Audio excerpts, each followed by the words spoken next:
Et dans cette vidéo, il ne s'agit pas du tout de dire que si vous écrivez bien et que vous présentez bien votre copie, vous aurez 20, et que si vous écrivez mal, vous aurez 0.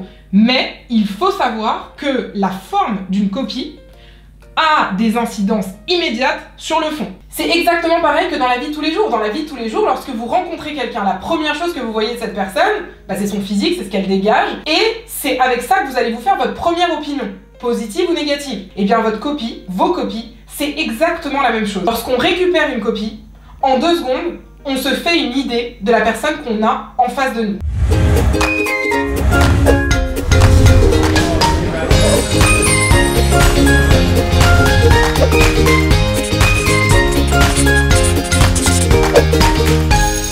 On est d'accord que personne ne songerait à aller à un entretien d'embauche pour un poste d'avocat, de juriste ou que sais-je en entreprise de manière non présentable, débraillée, pas lavée, pas coiffée, etc. En tout cas, je n'espère pas. Eh bien, sachez que pour vos copies, c'est exactement la même chose. Votre copie doit être tout aussi présentable et professionnelle que vous. C'est hyper important. On ne peut pas rédiger une copie n'importe comment et se dire, bon, de toute façon, mon correcteur se débrouillera avec. Parce que le problème, c'est que le correcteur, c'est celui qui vous met la note. Et donc, il peut se débrouiller avec de manière très simple, en vous mettant une mauvaise note. Mais a priori, c'est pas ce que vous voulez. Et donc, pour éviter de se retrouver dans cette situation où votre forme pénaliserait votre fond, on va voir ensemble 5 choses que je vous conseille de faire lorsque vous rendez une copie, ou plutôt lorsque vous rédigez une copie, puisque lorsque vous la rendez, par définition, c'est trop tard. La première chose à faire lorsque vous rédigez une copie, c'est de penser à votre correcteur. Et ça peut être un peu bizarre dit comme ça, mais en fait c'est très important. C'est très important de comprendre qu'une copie, on ne la rédige pas pour soi. Évidemment, c'est votre devoir, c'est votre œuvre, votre travail, mais c'est quelqu'un d'autre qui va lire votre copie, c'est quelqu'un d'autre qui va corriger votre copie, et c'est quelqu'un d'autre qui va donc noter votre copie. Tout ce qu'on va voir aujourd'hui, ça ne relève pas du détail, même si de prime abord, on pourrait se dire « Oui, le fait d'aérer, ça change pas la face du monde, le fait de mettre ou de ne pas mettre de couleur dans sa copie, ça ne change pas la face du monde. » Vous êtes noté par quelqu'un d'autre. Et ce quelqu'un d'autre, en l'occurrence, n'a pas nécessairement comme passion de corriger des copies. Donc, vous devez lui rendre la tâche la plus facile et la plus agréable possible. C'est comme quand on offre un cadeau. Si vous vous offrez un cadeau à vous-même, en sortant du magasin, vous n'allez peut-être pas forcément vous faire un emballage cadeau, vous n'allez pas forcément mettre le jean ou le sac que vous avez acheté dans une boîte. En revanche, lorsque vous offrez quelque chose à quelqu'un, vous allez faire attention. Vous allez trouver une jolie boîte, vous allez faire un joli paquet cadeau, en tout cas j'espère. Et bien pour votre copie, c'est pareil. On vous demande de la soigner un minimum pour le correcteur. Parce que c'est le correcteur derrière qui va passer du temps dessus, et c'est le correcteur qui doit pouvoir vous lire ensuite. Plus vous allez lui rendre la tâche facile et agréable, plus il aura tendance, même parfois sans s'en rendre compte, à être bienveillant vis-à-vis de vous. Évidemment, ça ne veut pas dire que parce que vous avez sauté des lignes, vous aurez 20. Si vous n'aérez pas, au bout d'un moment, on étouffe. Et si on étouffe, c'est logique, on ne vous comprend pas. Et pour que vous compreniez précisément l'effet que ça fait de lire une copie non aérée lorsqu'on est correcteur, eh bien, essayez de vous rappeler ce que ça fait un prof qui débite son cours sans jamais marquer de temps de pause. C'était peut-être moi d'ailleurs. Mais bon, bref. Il parle.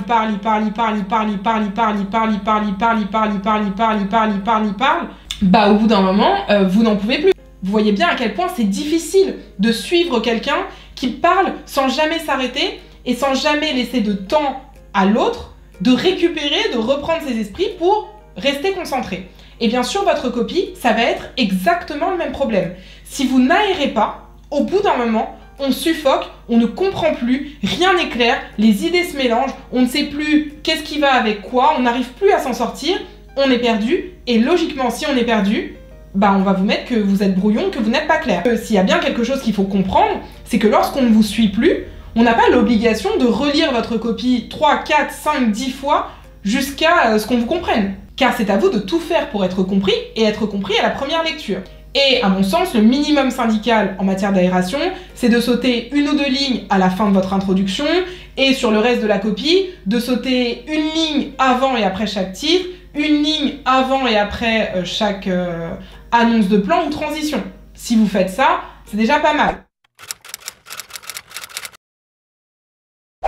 Le troisième point sur lequel j'attire votre attention, c'est sur la concision.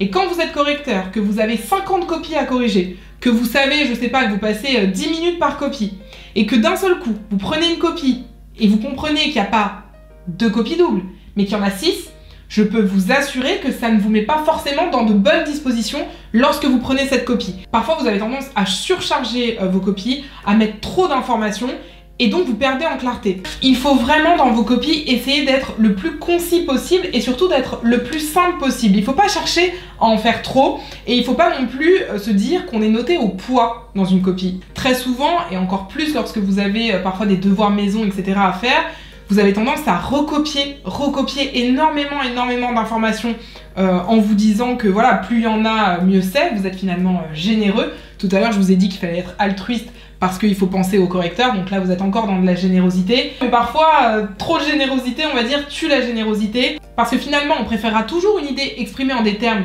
simples, clairs et donc une idée compréhensible, plutôt qu'une idée exprimée avec énormément d'informations qui viennent polluer l'idée principale qu'on ne comprend toujours pas. Mais de toute façon, on aura l'occasion d'y revenir lorsque je ferai des vidéos beaucoup plus détaillées sur la méthodologie de la dissertation, la méthodologie du cas pratique, la méthodologie du commentaire. Parce que le problème parfois dans vos devoirs, c'est que à force de mettre trop d'éléments, on a tous les éléments périphériques, donc c'est ceux que je mets en bleu, mais l'idée importante, l'idée principale, l'idée cruciale, l'idée fondamentale, elle fait défaut, on l'a pas. En vous apprenant la concision, ça vous apprend aussi à toujours focaliser sur l'idée importante en premier, je pars de l'idée importante, et ensuite j'élargis, et pas l'inverse. Quatrième point sur lequel je veux attirer votre attention, c'est sur l'écriture. Et évidemment, je suis un peu mal placée pour parler compte tenu de ma propre écriture, mais d'un autre côté, je suis aussi bien placée compte tenu de mon expérience de correctrice pour vous dire que une copie qui est illisible, c'est un énorme problème. Pourquoi? Parce que par définition, vous êtes noté sur ce que vous avez écrit et uniquement sur ce que vous avez écrit. Mais vous êtes aussi et surtout noté sur ce que votre correcteur a compris dans ce que vous êtes en train d'expliquer. Et si vous n'êtes pas lisible, ça semble aller de soi et être logique, mais si vous n'êtes pas lisible, bah, on ne peut pas comprendre ce que vous avez écrit. Et si on ne peut pas comprendre ce que vous avez écrit, on ne peut pas vous noter, ou en tout cas on ne peut pas vous mettre une bonne note. Quand bien même avec un interprète, ou quand bien même vous diriez oui mais en fait là j'ai écrit ça madame, donc l'information elle y était, oui sur le fond elle y était, mais la forme finalement aura emporté le fond. Et pour le coup elle l'aura emporté en la tirant vers le bas. C'est pas entre guillemets un fait établi de se dire bon bah j'écris mal et puis c'est comme ça. Non, vous pouvez travailler pour essayer d'être plus lisible et d'améliorer votre écriture. Ça se travaille l'écriture. En vous entraînant, en vous appliquant, quitte à ce que vous preniez plus de temps pour écrire vos copies. Il y a un autre mouvement qui est en plein essor et celui-là, il faut absolument en sortir si vous en faites partie. C'est le mouvement qui écrit avec aucun point sur les I, sur les J, aucune barre sur les T, aucun accent sur les E, sur les A.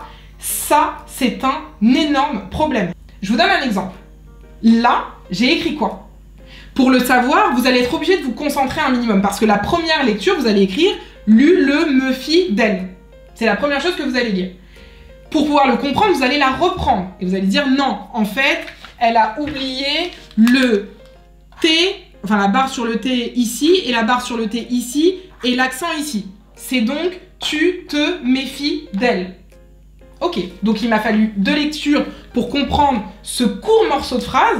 Est-ce que vous imaginez ce qu'est une copie de dissertation juridique par exemple, intégralement rédigée, sans barre sur les T, sans accent sur les E, sur les A, sans apostrophe, etc. Donc vraiment, si vous êtes dans ce cas-là, il faut absolument arrêter de faire ça, c'est pas possible, vos copies sont illisibles, incompréhensibles. Et encore une fois, hein, je vous ai dit, on n'a même pas encore parlé du fond, qu'on est déjà en train de se dire, mais du coup, il ne pourra pas avoir la moyenne, c'est impossible, je comprends rien à ce qu'il est en train d'expliquer. Donc, encore une fois, pensez à votre correcteur, pensez que votre mission, c'est qu'on puisse vous lire déjà pour vous corriger. Il faut déjà qu'on puisse vous lire.